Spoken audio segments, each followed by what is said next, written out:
Hi everyone. Today is the last day of summer here in Ireland, at least officially according to our sort of folkloric tradition. And to be honest, the last 6 weeks, the period between midsummer and Lughnasadh this year for me has been one of the most difficult periods in my life so far.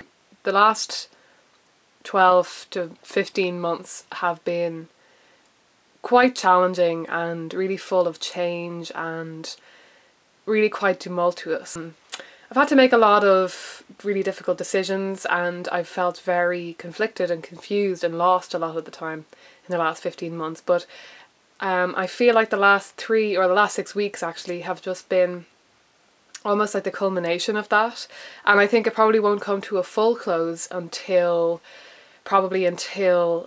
the autumn equinox, when I will actually be moving to Edinburgh.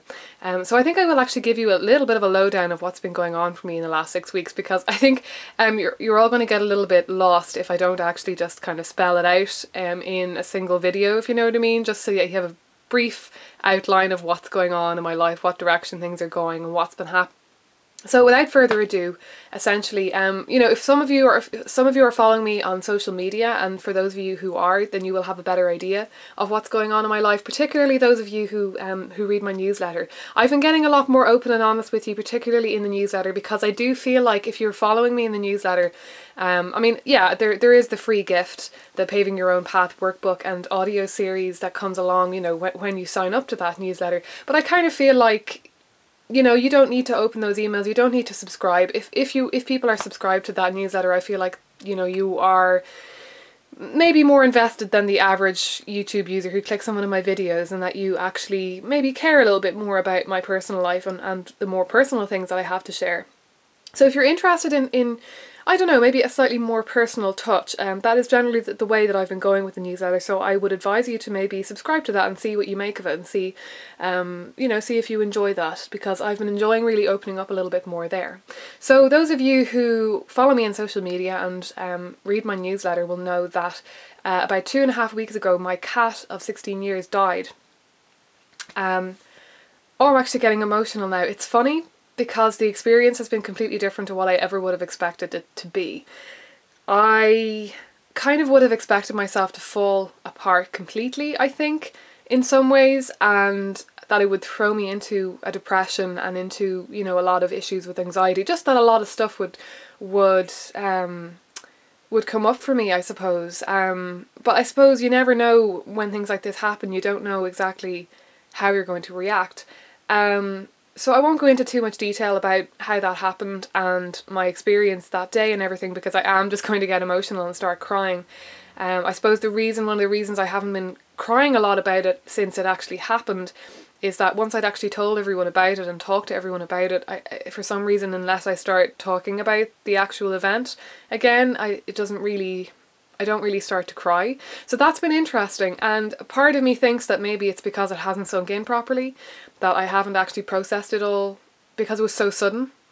It was a very sudden death. It wasn't exactly a natural death, but she had been declining for quite a while anyway. So, it was a strange combination of things, that she had been sick anyway, and to be honest, I wouldn't be surprised if she had some sort of cancer. Both me and my dad had this kind of intuition that there was something very wrong kind of internally, that just her internal organs, that there was something wrong, and we had been in the process of bringing her to the vet and figuring out, what could be done. The vet didn't find anything, internally wrong. They said that her thyroid was swollen and we were going to put her on medication for that, but so essentially it wasn't the biggest shock it could have been, but it still happened extremely suddenly, and it wasn't how I expected her to go, etc.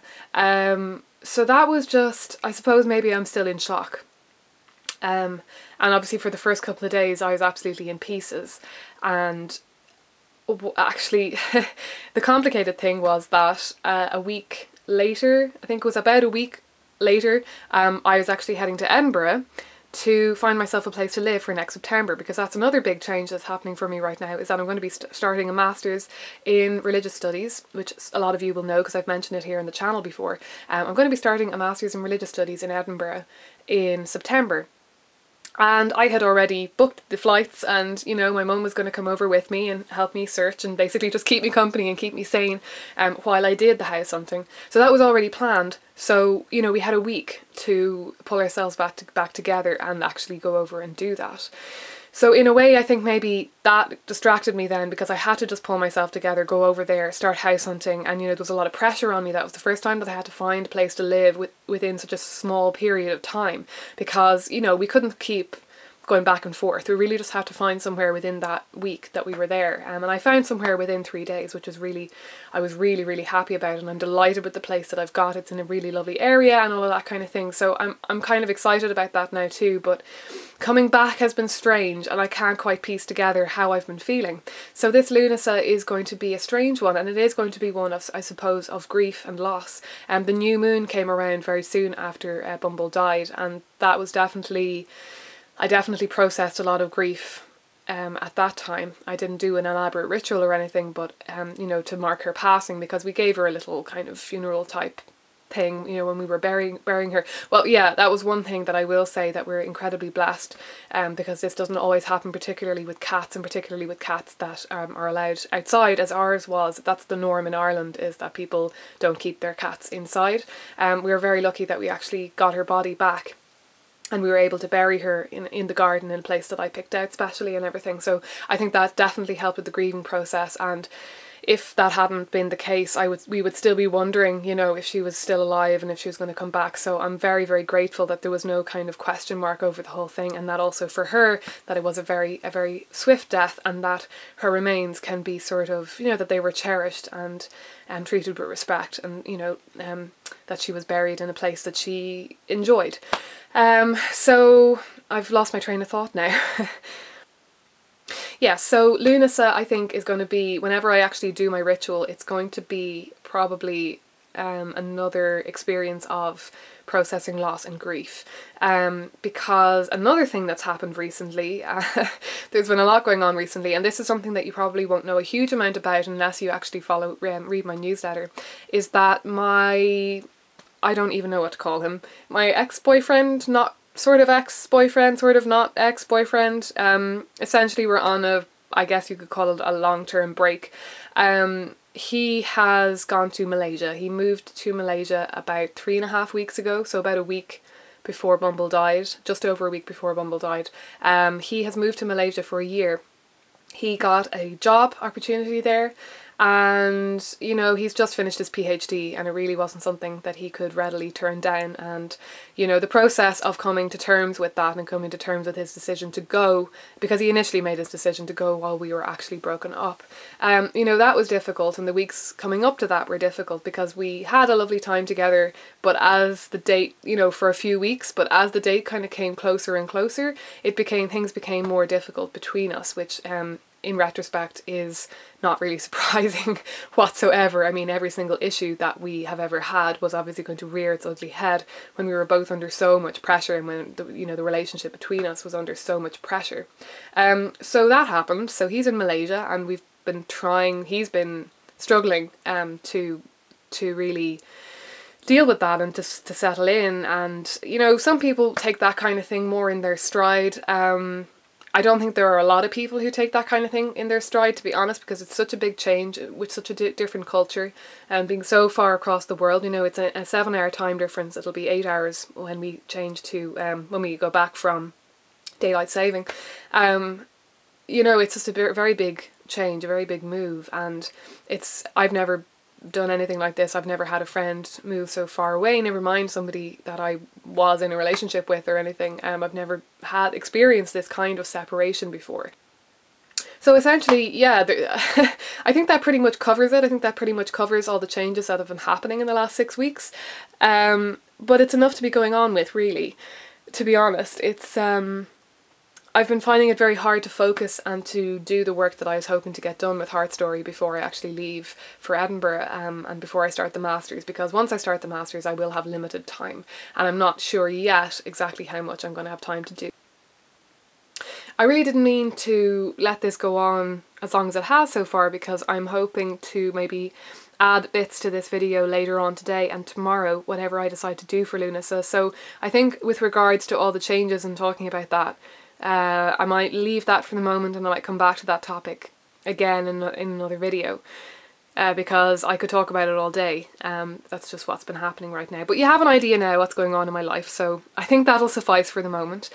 So essentially, Lughnasadh, I'm going to be doing my ritual, I think, on the actual cross quarter again, which is something I did for Bealtaine. So that'll be on the 4th or 5th. Purely because I'm just not prepared to do it yet. I'm only just back from Edinburgh and settling back in.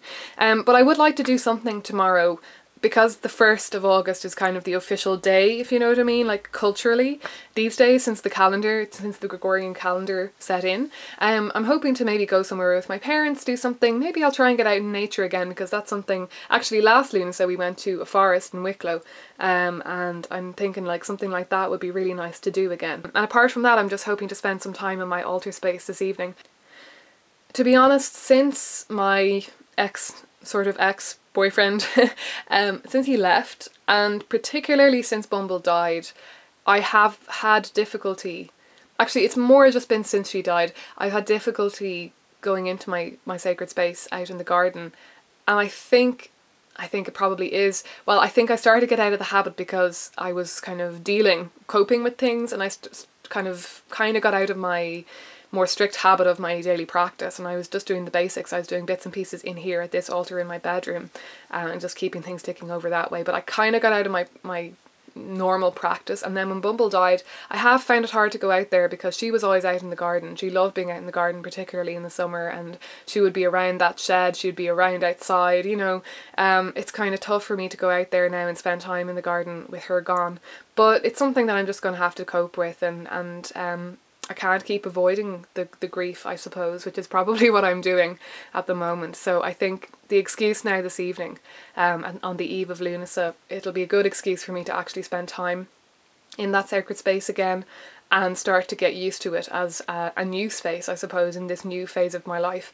I think it's not only that I've lost my beloved pet, it's that I've had her since I was 10 years old, and there is something, you know, it's a phase of my life, I think, that is very abruptly ended, and I think it's really marked something for me. I mean, obviously I've been an adult, I've been out of my childhood for quite a while, but this year has been really transitional. I feel like I'm stepping into a new phase of my agency as an adult, as a human being who has agency and self-confidence in this world, and realising that I'm able to deal with her death without falling to pieces has been really interesting, and it's actually made me realise that I am a strong person, and although I have difficulties sometimes with anxiety and things like that, I'm coping, I manage, and I'm actually a lot more able to move through those problems than an awful lot of people. I'm further out the other end of it than I think I am, I think is what I'm trying to say.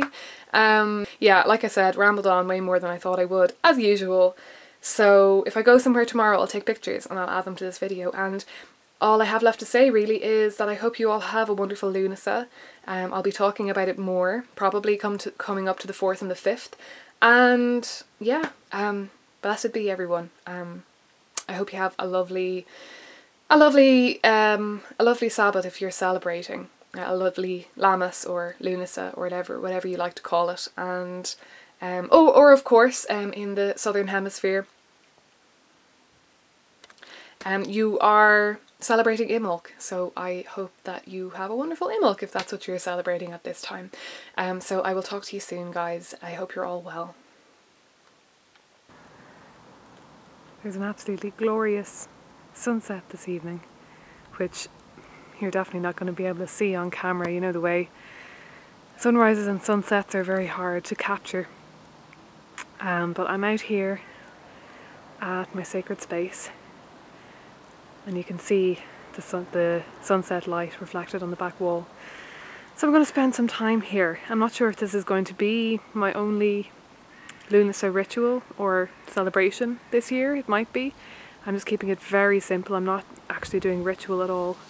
But we'll see how it goes. I'll do this evening. I'm just going to sit and write and draw some cards and keep it simple, and we'll see how it goes. Also, this is where we buried Bumble. That's her grave there with a little stone on top, and we have another stone there that we're probably going to get engraved, but that won't probably not happen for a little while. So for the moment, this is her grave, and this is a little patch of grass that we kind of had specially set aside for her because she liked to eat grass and she liked to lie here, and particularly here on the kind of patio there. So yeah, it's just kind of the perfect spot for her. I just wanted to share this with you before it gets too dark to film. The sun has set now, so it's officially Lughnasadh, in my eyes anyway, and in my part of the world. I posted a blog post, which I might link below, today, which will be yesterday when I upload this video. And I was sharing some of the struggles that I've been having with celebrating the Sabbats and knowing what I want and what Lughnasadh is for me this year. And a lovely lady commented and essentially suggested that I do exactly this, what you see in front of you. And I just felt so called to take her suggestion wholeheartedly. And another lovely lady chimed in too and echoed those sentiments. And you know, it's the exact advice that I would have given myself. And it's funny how sometimes you need another person to give you that advice for you to allow yourself to take it. But you know, I don't need to do ritual tonight. I feel unable to. And maybe I will in a few days on the actual cross quarter, and maybe I won't. But I felt like I really wanted to mark this evening because of the blue moon and it being the 31st of July. And yeah, so basically I've come out here with my Book of Mirrors type journal, with my centennial edition of the Rider-Waite-Smith. And I've drawn a couple of cards for myself, and I've got my rough crystals live out here, my larger rough crystals live out here. And I also brought out the stone that my dad gave me on Bealtaine because I felt like it was kind of nice to have that here to mark the end of the summer, because he gave it to me when I moved in here to my parents' house at the beginning of the summer. I'm not going to be moving out for another 6 weeks until kind of mid-autumn. But you know, I've gotten myself a place to live in Edinburgh now, and it feels as though my stay in my parents' house really has been just for the summer, and I'll definitely be wrapping that up kind of with the stone in hand kind of thing. It's always going to remind me of this period in my life, this very difficult and hugely transformational, transitional time in my life. And actually, I think for the first time, even while I'm recording this now, I suddenly have that wave of knowledge wash over me that I will look back to these days, these weeks, and even this night as being a kind of fulcrum or a crux. And that there is something actually particularly magical and special about this time that I've been going through. And it's hard to see it sometimes when you're in it, these kinds of times. You know, it's hard to see because you don't know what's going to happen on the other end of it, and you don't see it as this tunnel that you have to push through. It's just life. It's just what you're going through, and it's just your existence. But actually sitting here with a candle lit and with my journal and a glass of wine, which I rarely do. I rarely drink wine or alcohol in the context of sort of celebrating spiritually or doing spiritual work. And I don't know why, because I like doing it. It's quite nice. But yeah, just sitting here quietly, it's bringing me back to those early days when I was first experiencing paganism and Wicca for the first time, and even before that, when I didn't even know how to cast a circle and I wasn't doing rituals, and I would just light all these candles in my bedroom and I would write and write and write my heart out as though I could write myself into being. And I think today I don't feel that need to write myself into being anymore, because I feel, and honestly I think more than anything it is this channel and Heart Story and the blog that has allowed me to feel as though I have a place in the world, to feel as though I really have both feet in this reality, and that I'm making a difference. It might sound a bit conceited, but to me it doesn't matter how many people's lives I'm changing and to what degree. The important thing is that I make some small change to some small amount of people, and that's, you know, that's all I can ever ask for. And the last couple of years has actually seen me do that in quite an unexpected way.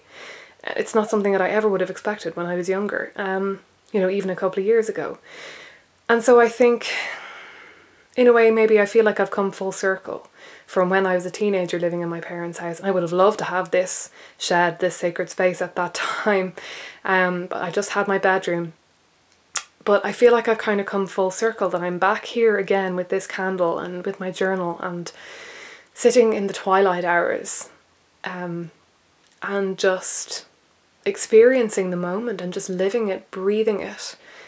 But I don't feel anymore like I have to justify my existence, or that I have to write and write and write and do something in order to feel like I'm a kind of a worthy human being, or like I matter, or like I'm really living, because I am really living, and I have been for a while now. And perhaps that's going to be what I'm grateful for. This Lughnasadh, just, it's very simple. It's a very simple realization, and it's actually almost too simple for me to put into words. Just that I am seen. I am seen. I think it's as simple as that. And I really genuinely want to thank you all for being those people who are seeing me. It's almost 2 years now since I started the channel. I think it's 2 years, it might be 3. No, I think it's 2, just in a couple of days. And opening myself up in this way and sharing what I have about my spiritual practice has just transformed me. And like I say, for the first time in my life, I actually feel as though I am seen, and as though I am of service. And I had no idea until a couple of years ago how important that was for me. So I guess I've found my gratitude. I was hunting for it earlier and struggling, because things have been hard for me recently, as I've rambled on about in the beginning of this video. But I think I've found my gratitude, and I'm just so grateful to be sitting here now in this space and sharing some of it with you, and just being and feeling somewhat content despite all the turmoil, and despite the fact that my life in 6 to 8 weeks is going to look completely different to what it looks like now. I feel as though I've come to a place of balance, and as though I've stopped moving and now the world just moves around me, if that makes any sense. So yeah, I'm just going to sit out here for a while longer.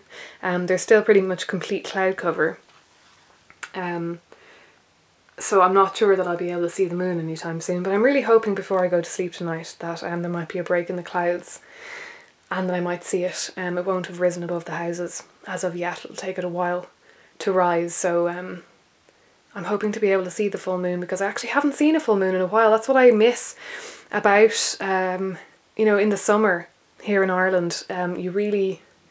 You can really go a couple of months without seeing a proper full moon, because it's not in the sky that long and it doesn't rise that high and that kind of thing.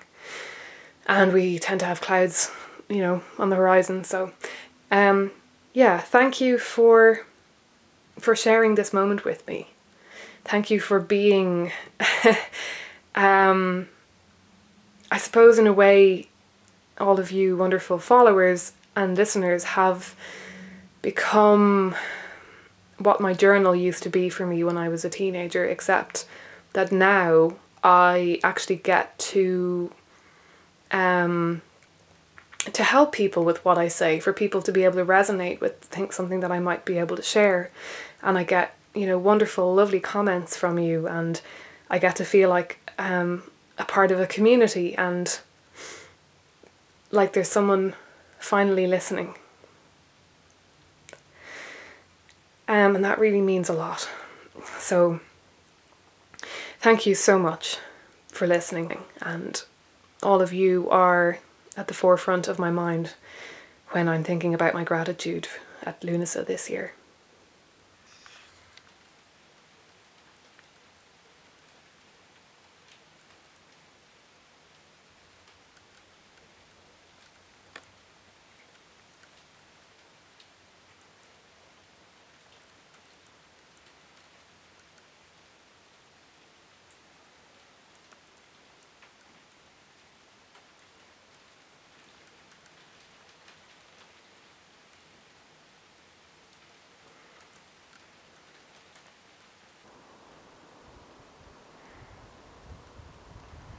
Oh wow.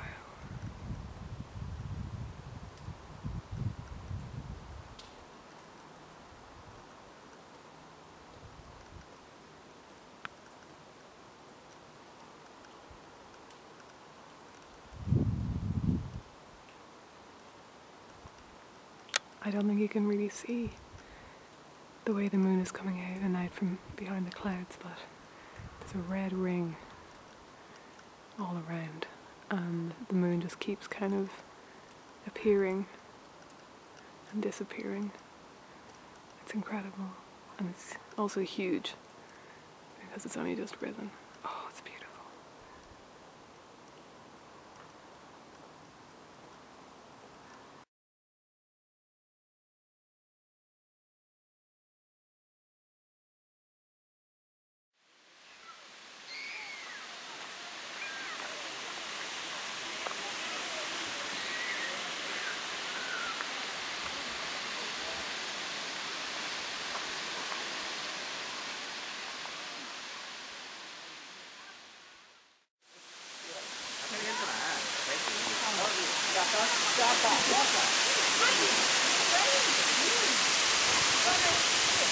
Long room, too.